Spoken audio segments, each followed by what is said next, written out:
9వ అధ్యాయము 5వ వచనాన్ని ఆరాధనకు సహకరంగా ఈ లేఖనాన్ని చదువుకుందామండి. అలాగనే మరికొన్ని లేఖనాలు కూడా పరిశుద్ధ గ్రంథంలో ఆరాధనకు సహకరంగా చదువుకుంటూ ఆరాధనలో మనము ముందుకు సాగిపోదామండి. పేజీ నెంబర్ 139, రోమీయులకు రాసిన పత్రిక 9వ అధ్యాయము 5వ వచనము.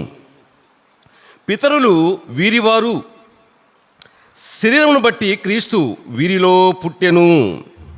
ఈయన సర్వాధికారి అయిన దేవుడై ఉండి నిరంతరము స్తోత్రార్హుడై ఉన్నాడు. ఆమెన్.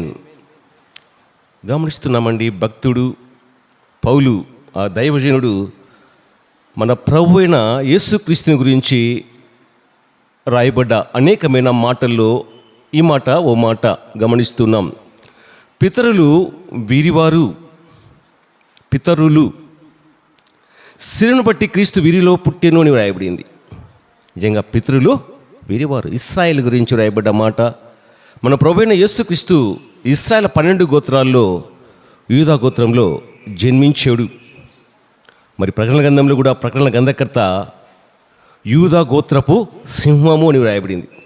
మన ప్రభువైన యేసుక్రీస్తు ఎవరంటే యూదా గోత్రపు సింహము అని మనం గమనించగలం. ఇక్కడ శరీరం బట్టి క్రీస్తు వీరిలో పుట్టాడు, యూదా గోత్రంలో పుట్టాడు. మనం గమనిస్తున్నాం. మరి ఈయన యూదా గోత్రంలో పుట్టిన మన ప్రభువైన యేసుక్రీస్తు మరి ప్రధాన యాజకుడిగా బాధ్యత స్వీకరించినవాడు. మనం గమనిస్తే లేవి గోత్రానికే యాజకత్వం, యూదా గోత్రానికి యాజకత్వం లేదు.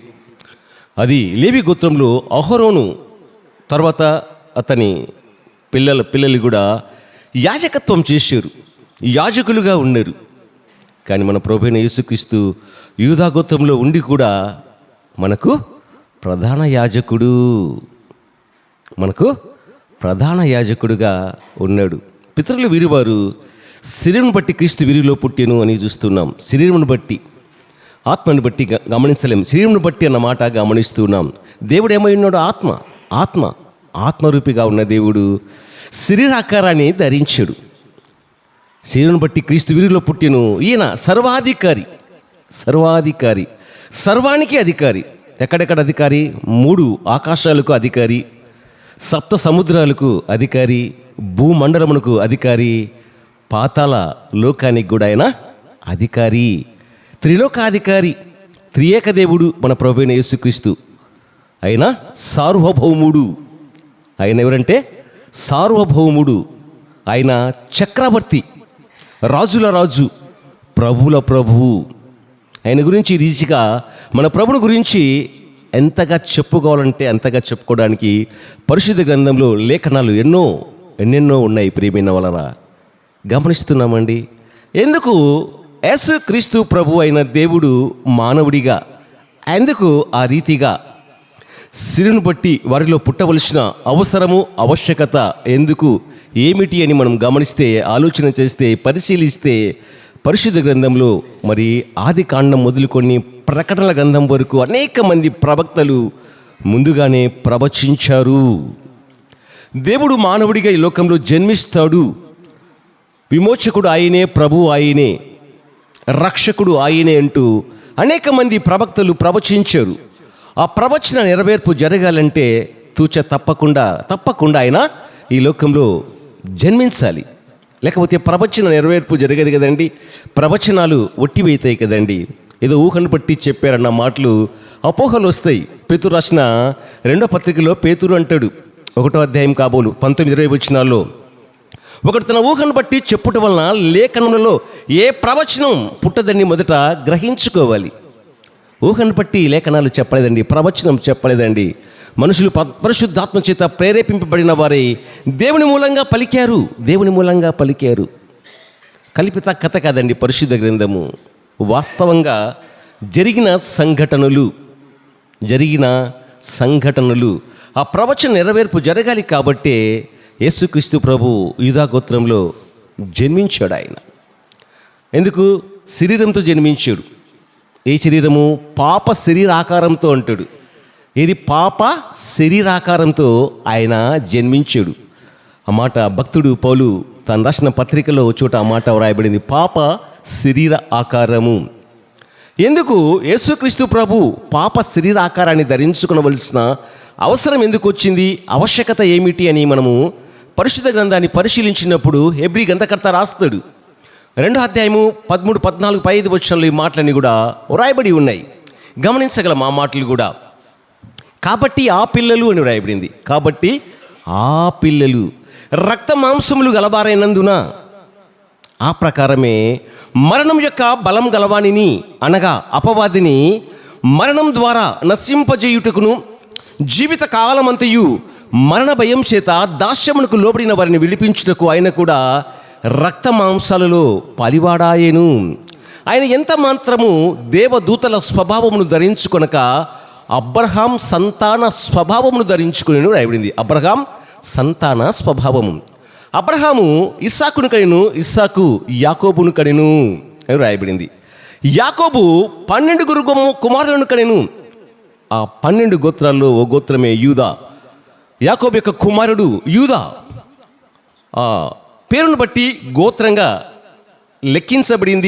లిఖించబడింది. ఆ రీతిగా కొనసాగబడింది. మనం గమనిస్తున్నాం. ఆ 12 గోత్రాల వారి సంతతి ఇశ్రాయేలీయులు. వారిలో జన్మించాడు ప్రభు, వారిలో జన్మించాడు. పితరులు వీరివారు శరీరం బట్టి క్రీస్తు వీరిలో పుట్టెను.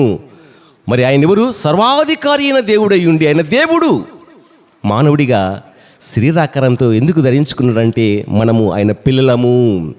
ఎవరేమండి? మనము ఆయన పిల్లలము, ఆయన మేపు గొర్రెలము, మనం ఆయన ప్రజలము అని రాయబడింది. 100వ కీర్తనలో కీర్తనాకారుడు ఆ మాటలు 3వ వచనంలో రాయబడింది. 100వ కీర్తనలో కీర్తనాకారుడు ఆ మాటలు రాస్తాడు. మనం ఆయనే మనల్ని పుట్టించును, మనం ఆయన వారము, మనము ఆయన మేపు గొర్రెలము అని రాయబడింది. మనం ఆయన ప్రజలము, ఆయన మేపు గొర్రెలము. మనల్ని మనం సృజించుకొనలేదు, ఆయన మనల్ని సృజించాడు. అంటే ఏం చెప్పాలి? ఒక మాటలు ఆయన సృష్టికర్త. ఆయన ఎవరంటే సృష్టికర్త. సృష్టిని సృష్టించాడు, సమస్తాన్ని తన వాక్కు చేత. ఆదికాండం 1వ అధ్యాయంలో మనం గమనించగలం. ఆయన వాక్కు అంతే, కలుగును గాక అనగానే కలిగేశాయి.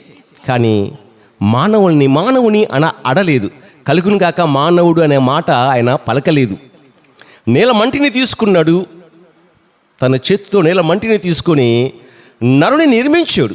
వాని నాసికారంధ్రంలో జీవవాయువు ఊదగా నరుడు జీవాత్మయను. ఆదికాండం 2వ అధ్యాయం 7వ వచనంలో కూడా ఆ పదాన్ని గమనించగలం.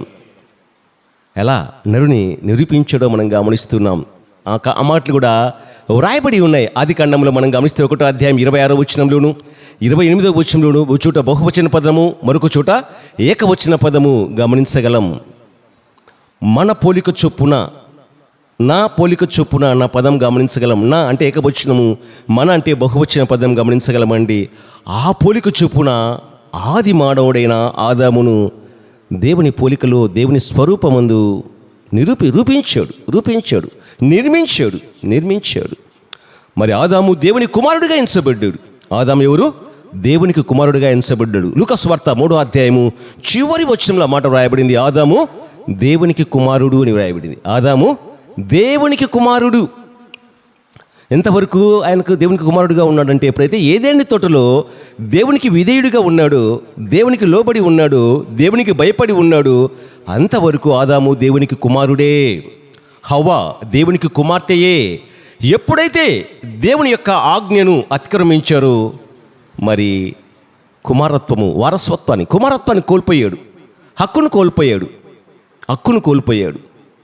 మరి ఏమైపోయాడు? ఆదాము పాపిగా మారిపోయాడు. ఈ లోకానికి మరణానికి రావడానికి హేతువయ్యాడు. లేకపోతే మానవుడు చిరంజీవి, మరణం లేకుండా మానవుణ్ణి నిర్మించాడు. అసలు మనుషులకు మరణం అన్నదే లేదు. అందుకే రోమ గ్రంథకర్త 5వ అధ్యాయం 12వ వచనంలో కాబోలు ఇట్లుండగా ఒక మనుషుని ద్వారా పాపం ద్వారా మరణము లోకంలో ఎలాగూ ప్రవేశించెనో అలాగనే మనుషులందరూ పాపము చేయడం వలన మరణం అందరికీ సంప్రాప్తమైన వ్రాయబడింది అక్కడ లేఖనం.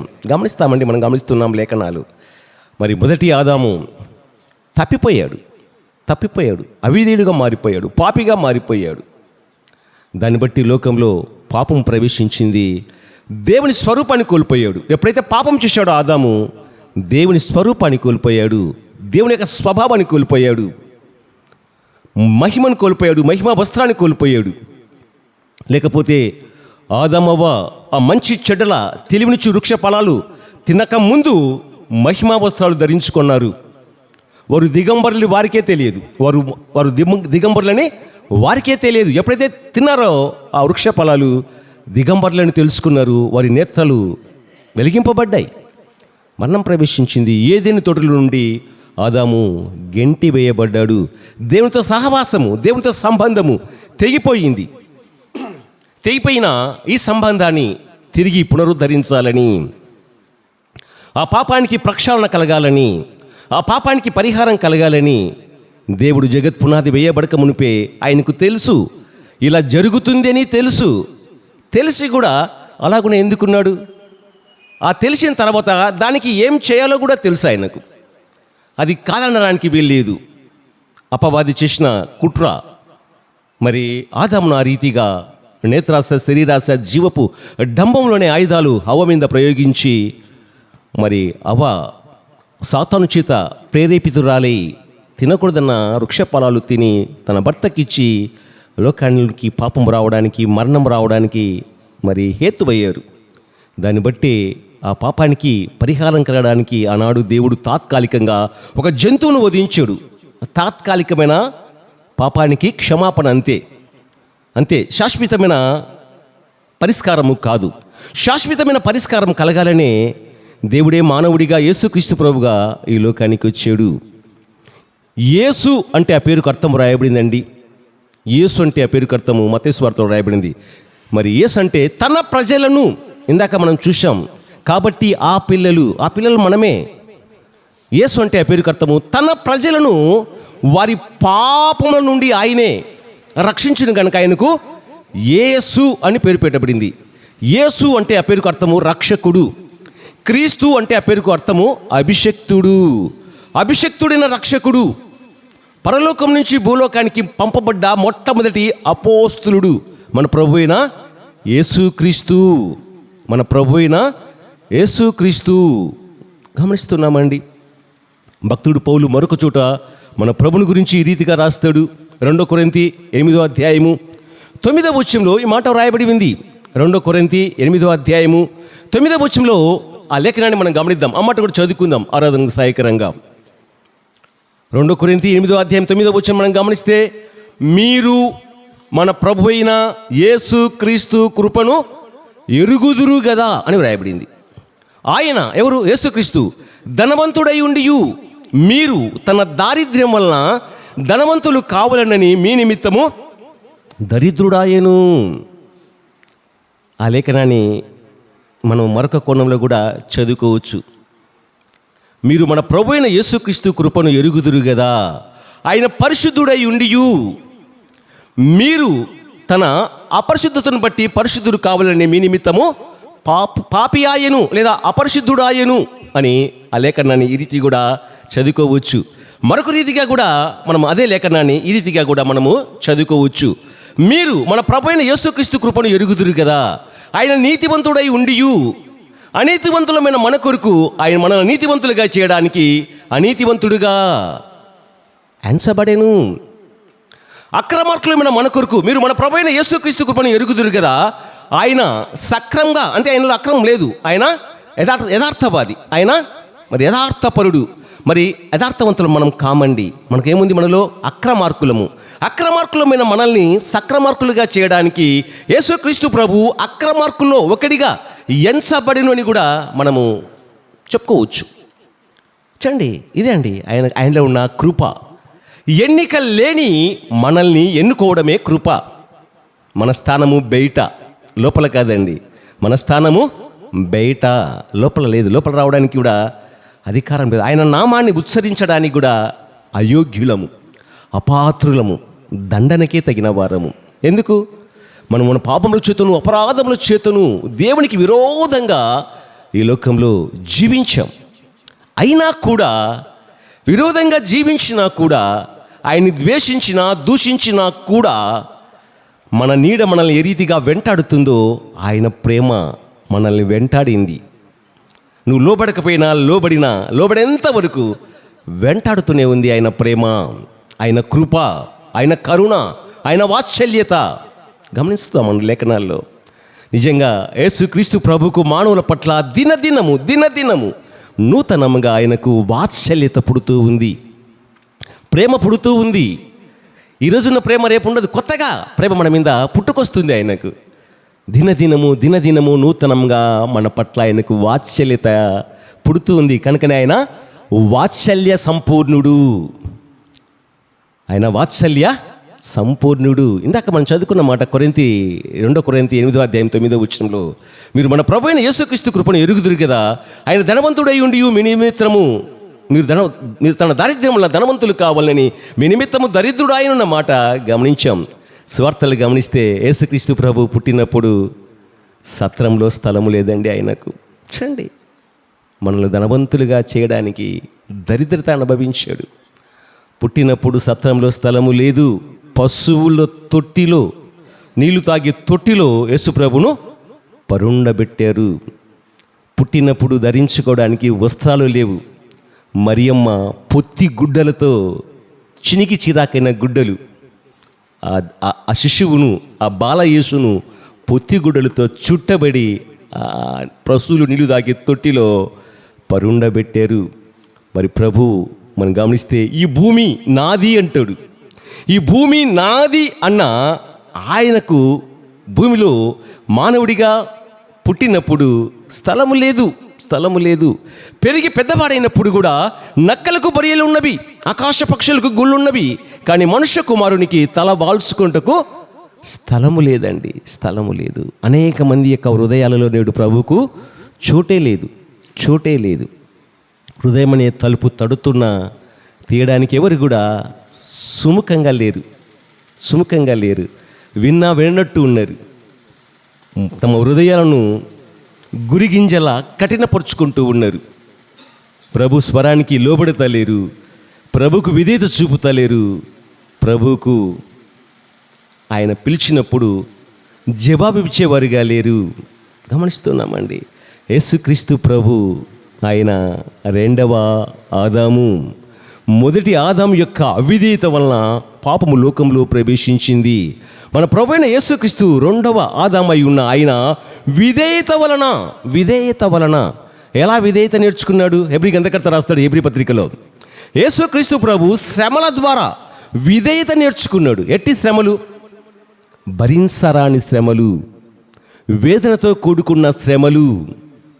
చూడగలమండి యేసుక్రీస్తు ప్రభు ఎలా శ్రమ పెట్టబడ్డాడో, ఎలా హింసింపబడ్డాడో, దాన్ని బట్టి ఆయన విధేయత నేర్చుకున్నాడు. ఆయన దైవ కుమారుడై ఉండి కూడా ఎవరిని బెదిరించలేదు.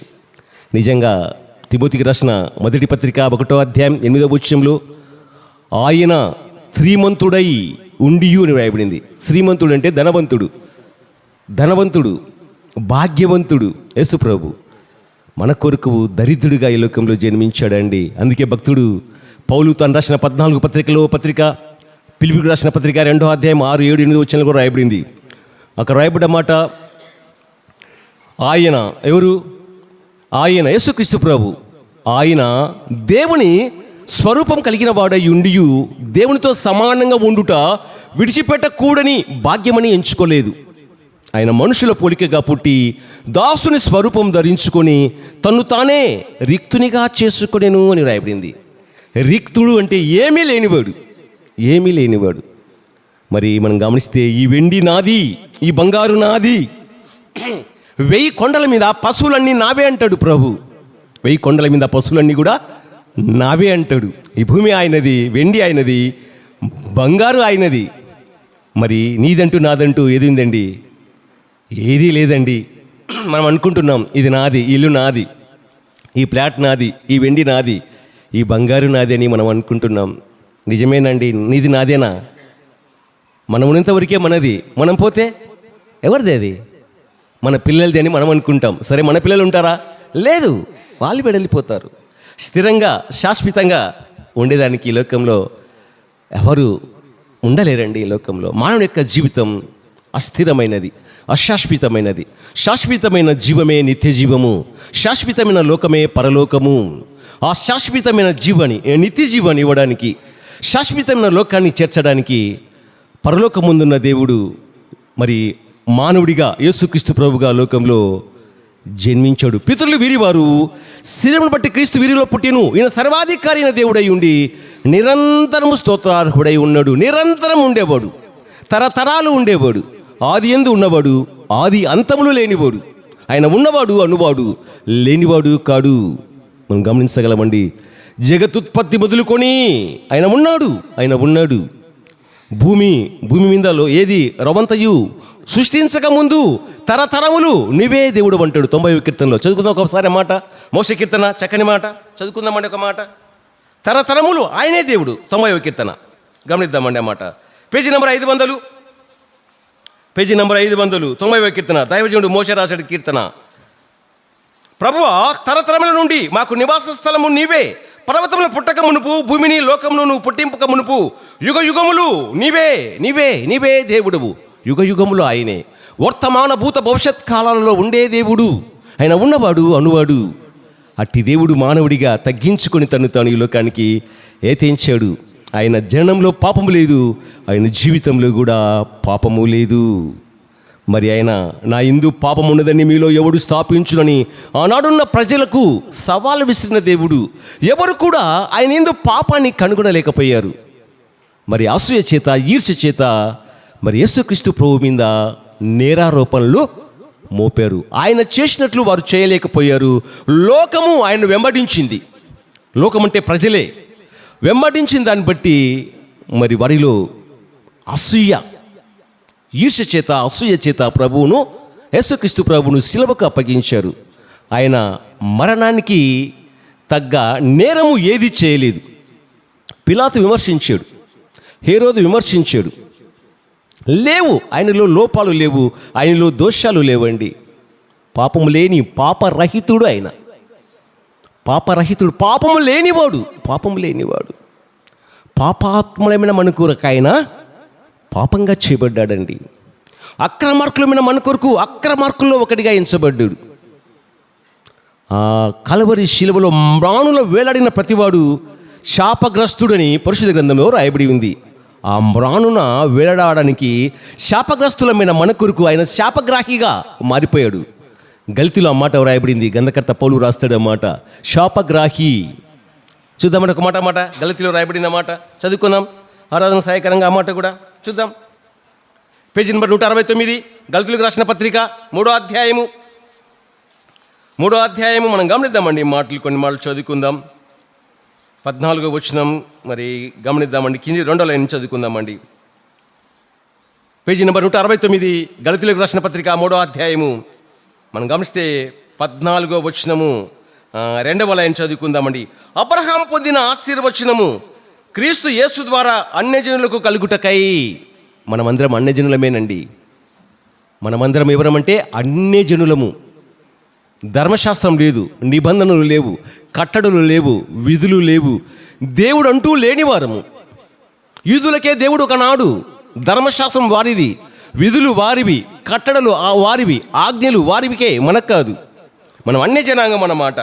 అన్యజనులకు అబ్రహాము పొందిన ఆశీర్వచనం క్రీస్తు యేసు ద్వారా అన్యజనులకు కలుగుట కొరకై క్రీస్తు మన కోసం శాపమై. ఏమయ్యాడండి? మన కోసమైనా శాపమయ్యాడు. మనల్ని ధర్మశాస్త్రం యొక్క శాపం నుండి విమోచించును. ఇందును గూర్చి మ్రాణున వేలాడిన ప్రతివాడు శాపగ్రస్తుడని వ్రాయబడి ఉంది. మ్రాణుల మన కొరకు వేలాడదీయబడ్డాడు యేసు ప్రభు.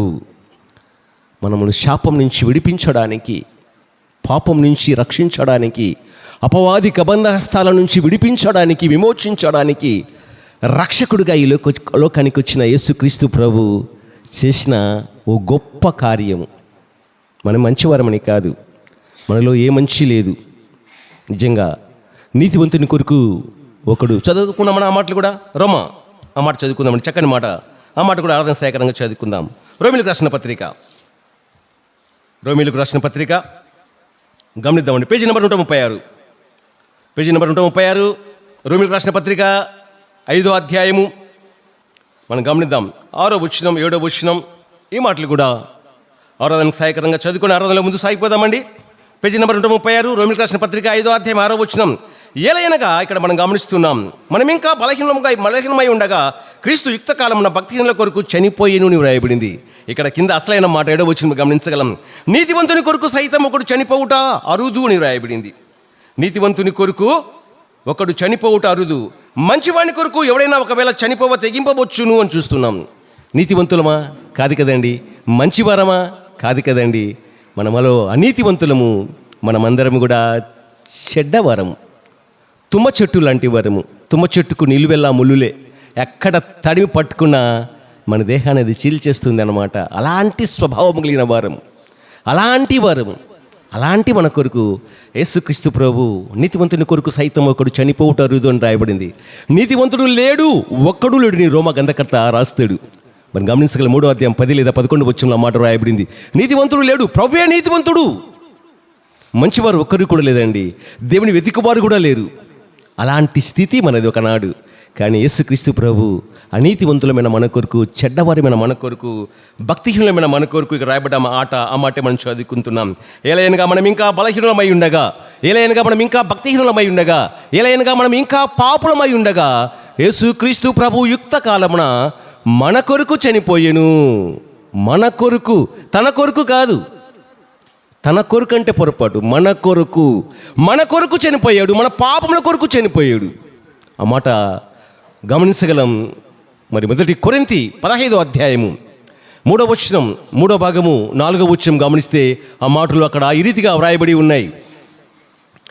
లేఖనముల ప్రకారము క్రీస్తు మన పాపముల నిమిత్తము మృతి పొందెను, సమాధి చేయబడెను. 4వ వచనం, లేఖనముల ప్రకారము యేసుక్రీస్తు 3వ దినమున చావును సమాధిని జయించి మృత్యుంజయుడై లేచును అని వ్రాయబడింది. లేఖనముల ప్రకారమే ఆయన మన పాపము నిమిత్తము మృతి పొందాడు. అంతేగాని ఆయన పాపము చేయలేదంటాడు పేతురు, ఆయనలో పాపము లేదంటాడు యోహాను. మరి యోహాను, పేతురు, యాకోబు అంతరంగ శిష్యులు. ఈ ముగ్గురు 9 మంది వెళ్ళని చోటికి కొన్ని చోట్లకి ఈ ముగ్గురినే తీసుకొని పోయేవాడు. రూపాంతరపు కొండ మీద కూడా వీరి ముగ్గురినే తీసుకుపోయాడు ప్రభు. మరికొన్ని చోట్ల కూడా వీరి ముగ్గురినే తీసుకుపోయారు. అతి సమీపంలో నుండి, దగ్గర ఉండి ప్రభు యొక్క జీవితాన్ని క్షుణ్ణంగా గమనించిన 12 మంది శిష్యుల్లో చెప్తున్న 2 శిష్యులు పేతురు, యోహాను చెప్తున్న మాట. అలాగనే ఆ దమస్కు మార్గమున వెళ్తూ ప్రభు యొక్క స్వరాన్ని విన్న సౌలు, పౌలుగా మార్చబడిన పౌలు కూడా అంటాడు ఆయనలో పాపం లేదు అంటాడు. చూడండి, మనం గమనిస్తున్నామండి. పేతురు రాసిన 1వ పత్రిక ఆ మాటలు చదువుకొని ఆరాధనలో ముందు సాగిపోతాం. పేతురు రాసిన 1వ పత్రిక 2వ అధ్యాయం 20, 21, 22, 23 వచనాలు మనం గమనించగలము. లేదా 21, 22, 23 వచనాలు, 24 వచనాలు మనం గమనించగలం. ఆ మాటలు ఈ చదువుకోబోయే మాటలు అక్కడ ఉన్నాయి. మీరు మన ప్రభు అయిన యేసుక్రీస్తు కృపను ఎరుగుదు కానీ అక్కడ చూసాం. ఇక్కడ ఏమేమి రాయబడింది? క్రీస్తు మీ కొరకు బాధపడి. మన కొరకు బాధపడేవారు ఎవరు లేరండి, ఒక యేసు ప్రభు తప్ప. క్రీస్తు మీ కొరకు బాధపడి మీరు తన అడుగు జడల యందు నడుచుకున్నట్లు మీకు మాదిరి ఉంచిపోయిను. ఆయన పాపం చేయలేదు, ఆయన నోట కపటం కనబడలేదు, ఆయన దూషింపబడి బదులు దూషింపలేదు, ఆయన శ్రమ పెట్టబడి బెదిరింపక న్యాయంగా తీర్పు తీర్చు దేవునికి తాను అప్పగించుకునేను. ఎందుకు? మనము మానవులమైన మనము మన పాపముల విషయమై చనిపోవాలని, నీతి విషయమై జీవించాలని యేసుక్రీస్తు ప్రభు తానే తన శరీరమందు మన పాపములను మాను మీద మోసుకున్నాడు. మన పాప భారాన్ని ఆ కలవరి శిలువలో మోసుకున్నాడు. మన పాపానికి రావాల్సిన యావశిక్షను కూడా మధ్యవర్తిగా మారిపోయి ఆయన శరీరమందు శ్రమ పొందాడు, శ్రమ పెట్టబడ్డాడు, గవిని వెలుపట శ్రమ పొందాడు. యేసుక్రీస్తు ప్రభు నిలువెల్లా నీ కొరకు, నా కొరకు, మన కొరకు గాయపరచబడ్డాడు. ఆయన పొందిన దెబ్బల చేత విశ్వసించిన నీకు, నాకు, మనకు ఆత్మీయమైన స్వస్థత నిజమేనండి. ఎవరైనా మన కొరకు మన భారాన్ని వేయడానికి వస్తారా? మన శిక్షను భరించడానికి ఒప్పుకుంటారా? ఒప్పుకోరండి. ప్రభు ముందుకు వచ్చాడు. మరి పాపములు మనవి, నేరములు మనవి, అపరాధములు మనవి, దానికి తగ్గ శిక్ష నీవు నేను మనము భరించవలసిన వారమై ఉండగా మన కొరకు ఆ కలవరి శిలువలో యాగమైపోయాడు, వధింపబడ్డ గొర్రెపిల్లగా మారిపోయాడు. కేవలము సువార్త విని విశ్వసించామంతే. మనకు ఊరికి విశ్వసించడం ద్వారా మన జన్మ ధన్యమైపోయిందండి. మన జీవితం మారిపోయింది, మన దిశ మారిపోయింది. ఎక్కడో జీవగ్రంథంలో మన పేర్లు లిఖించాడు మన ప్రమేయం లేకుండా. ఎప్పుడైతే యేసుప్రభును రక్షకుడిగా స్వీకరించామో, ఆయన సన్నిధిలో పాపాలు ఒప్పుకున్నామో, ఆయన రుధిర దారుల చేత కడగబడ్డామో, అప్పుడే జీవగ్రంథంలో నీ పేరు నా పేరు లిఖింపబడింది. అందుకే పేతురు భక్తుడు ఒక మాట అంటాడు, మొదటి పేతురు 1:18-19 వచనాలు కాబోలు అక్కడ మనం గమనించగలం. పితృపార్యప్రయమైన వ్యర్థ ప్రవర్తన మీరు విడిచిపెట్టినట్లుగా వెండి బంగారం వంటి క్షయ వస్తువుల చేత మీరు విమోచింపబడలేదు, కానీ అమూల్య రక్తం చేత, అనగా నిర్దోషమును నిష్కలంకమునకు గొర్రెపిల్ల వంటి క్రీస్తు రక్తం చేత మీరు విమోచింపబడుతని మీరు ఎరగరా? మీరు మన ప్రభువైన యేసుక్రీస్తు కృపను ఎరుగుదురు కదా అంటూ ఇక్కడ 2 కొరింథీ 8:9 అక్కడ పేతురు రాసిన మొదటి పత్రిక 1:18-19 మనం గమనిస్తున్నామండి. మాటలన్నీ కూడా వెండి బంగారం వంటి నగల చేత కాదండి, అమూల్య రక్తం చేత, గొర్రెపిల్ల వంటి క్రీస్తు రక్తం చేత మనము విమోచింపబడ్డాము.